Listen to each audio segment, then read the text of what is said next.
First of all, I have a different philosophy than most trainers simply because I like to try to get that muscle warm. I like to use the side laterals because I'm warming up the whole shoulder rather than just one part, rather than front delt, rather than rear delt. I warm the whole thing up, and side laterals normally do that for me. We're going to do it the conventional way, and we're going to just do a couple of reps here. Here we go. You notice how he's going up, keeping the tension on the medial delt. It's all there. And your front delt will activate, but it's not the primary muscles working. We normally try to do anywhere from 12 to 15 reps. This is your typical beginner's way. As you get more advanced, we'll sort of turn it around a little bit.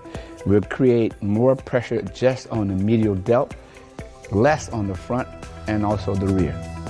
What we're gonna do, we're gonna take the dumbbell and we're gonna turn it, and we're gonna keep it there. We're gonna lock our shoulder blades together, slightly bend the arms, and we're gonna push it straight out. Get more medial delt, less front delt, and virtually no rear. Keep those arms slightly bent, keeping the pressure on the medial delt. Most people wanna go way too heavy, and you don't need to go heavy for size. It's a small movement. It's not where you're going all the way up because your arms won't go that far if you do it right. And you see a lot of people who raise it all the way up to here and going all the way back. Why? They're getting a lot more front delt. Once you get to a certain point, it's front deltoid. It's no more medial delt. So what we're trying to do is just focus just on the side.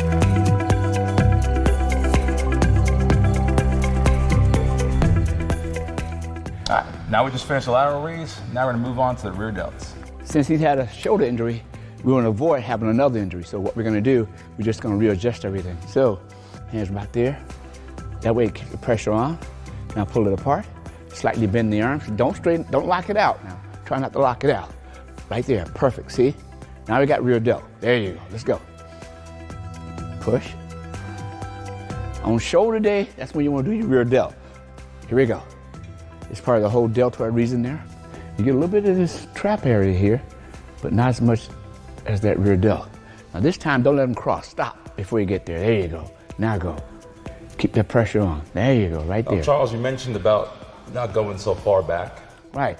Well, a lot of people overextend, and you don't want to overextend. You just want to lock into the rear delt. One of the most common mistakes most people make is that they try to go way too heavy when they're trying to learn something.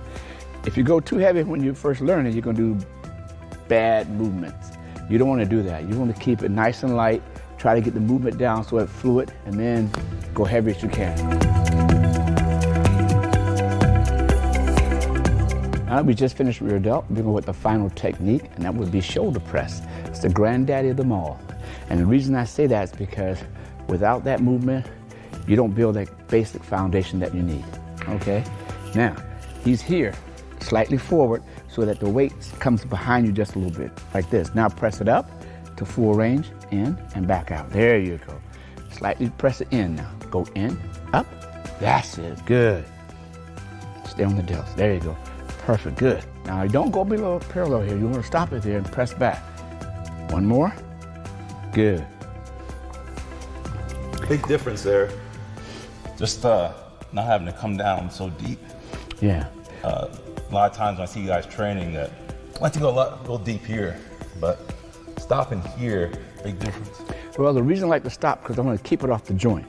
Main thing, when you go too low, what happens? You open that joint up, you're more susceptible to what? Shoulder injury. There you have it. We just finished completing 3 basic shoulder movements. With little minor adjustments, it makes a huge difference.